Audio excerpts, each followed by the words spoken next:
6 कलमों का क्रय मूल्य, तो 6 कलमों का क्रय मूल्य होता है बेटा सीपी। तो 6 कलमों का क्रय मूल्य 5 कलमों के विक्रय मूल्य एसपी 5 कलमों के विक्रय मूल्य के बराबर है। तो लाभ या हानि प्रतिशत ज्ञात करो। तो बच्चे अगर हम एक चीज देखें, हमने वस्तु खरीदी कितने की है 5 रुपए की, बेची कितने की है 6 रुपए की। तो बच्चे जब हम कोई चीज 5 की खरीदेंगे 6 की बेचेंगे तो हमें लाभ कितना होगा? तो आप बोलेंगे कि सर 6 की खरीद रहे हैं 5 की बेच रहे हैं 1 रुपए हमें लाभ हो जाएगा। तो जब लाभ होगा तो हम लाभ प्रतिशत निकालेंगे। क्या निकालेंगे? लाभ प्रतिशत। लाभ प्रतिशत बराबर होता है बेटे लाभ इंटू 100 बटे क्रय मूल्य। लाभ इंटू 100 बटे क्रय मूल्य। लाभ 1 रुपए है इंटू 100, वस्तु आपने कितने की खरीदी है 5 रुपए की, 5 से भाग कर देंगे, 5 दूनी 10, 20% आ जाएगा। अर्धवार्षिक संयोजित हो, तो जब ब्याज अर्धवार्षिक संयोजित होता है, तो अर्धवार्षिक संयोजित हो तो 12 महीने में कितनी छमाही होंगी? तो 12 महीने में होंगी 2 छमाही। 12 महीने में 2 छमाही होंगी। तो 12 महीने में 2 छमाही होंगी, लेकिन जो रेट है, जो दर है, उसको हम क्या कर देंगे? हाफ कर देंगे। तो 80 का हाफ कितना ले लेंगे हम लोग? 40%। तो रेट हम लोग 40% लेंगे। 2 छमाही लेना है तो हम पहली छमाही और दूसरी छमाही,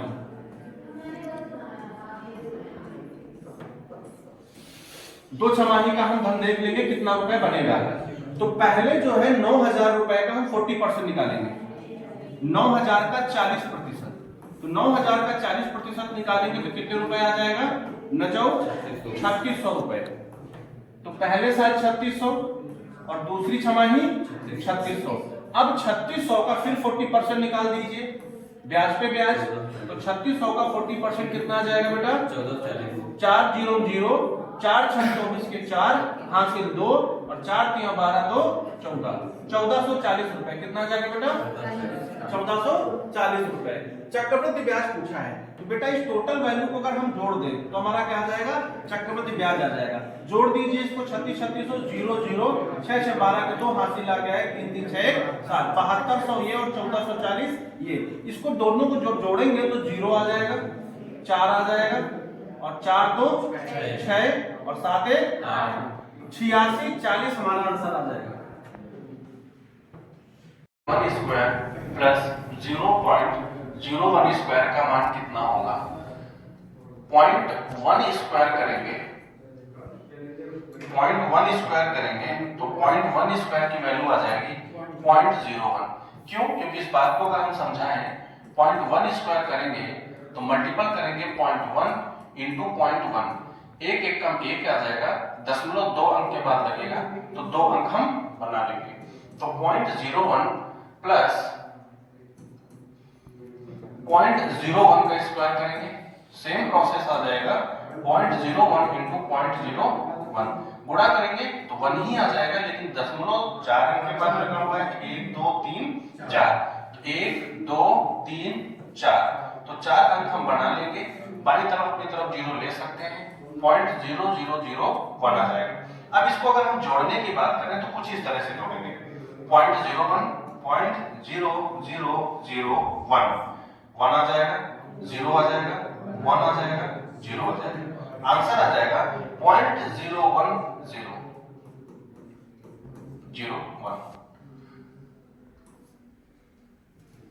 एक व्यापारी अपने सामान को क्रय मूल्य से 50% अधिक अंकित करता है। तो बेटे 2% दिया है, एक 50% दिया है और दूसरा 20% दिया है। तो 50 और 20 2% है, तो हम x बराबर मान लेंगे 50% और y बराबर मान लेंगे 20%। तो कॉन्सेप्ट लगाएंगे plus minus x plus minus y plus minus x into y बटे 100। प्लस वृद्धि के लिए 50% अधिक अंकित करता है प्लस 50 और 20% की छूट देता है minus 20, plus minus minus 50 into 20 बटे 100 हो जाएगा। 0 से 0, 0 से 0 कट गया, 5 दूनी 10 माइनस का 10, 50 में से 20 चला गया 30, बड़ी वैल्यू कौन सी है 50 की, तो वैल्यू आ जाएगी प्लस 30। 30 में से 10 चला गया 20 प्लस का, तो 20% ये दर्शाता है कि लाभ हुआ। प्लस क्या दर्शाता है लाभ हुआ। तो बच्चे 20% का लाभ। दो संख्याओं का गुणनफल 720 है और उनका महत्तम समापवर्तक मासा 4 है, तो इन संख्याओं का लघुत्तम समापवर्तक लासा क्या होगा आपसे पूछा है। तो हम ट्रिक लगाएंगे, पहली संख्या इनटू दूसरी संख्या, पहली संख्या इनटू दूसरी संख्या बराबर लघुत्तम समापवर्तक लासा इनटू मासा। पहली संख्या दूसरी संख्या की अगर हम बात करें तो ये दोनों संख्याओं का गुणनफल ही है।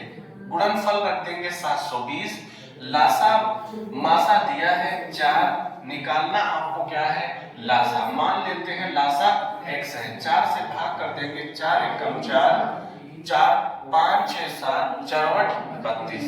इस तरह से x की वैल्यू आ जाएगी, मतलब लासा की वैल्यू आ जाएगी 180। यदि x का 45% y के 15% के बराबर है तो x अनुपात y का मान कितना होगा। x का 45%, x का 45%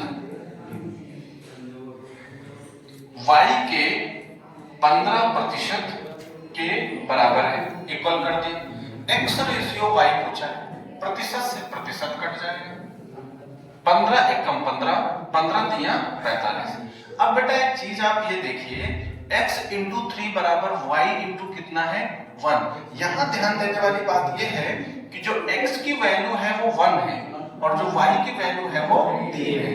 तो x अनुपात y जब हम लिखेंगे तो 1:3, 1:3 लिखेंगे। इस तरह से आंसर 1:3 हो जाएगा। 32 से पहले की सभी अभाज्य संख्याओं का औसत कितना होगा।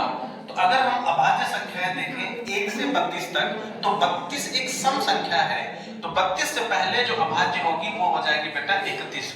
शुरू कहां से होगी 2 से, तो 2 से लेकर 2 से 31 तक अभाज्य संख्याएं, 2 से 31 तक अभाज्य संख्याएं कहां से शुरू हो जाएंगी। तो 2 से 31 तक जो अभाज्य संख्याएं हैं उनकी संख्या बेटा कितनी है 11। और जब इन अभाज्य संख्याओं को आप लेंगे तो उनका जब आप योग करेंगे तो योग कितना आ जाएगा 160।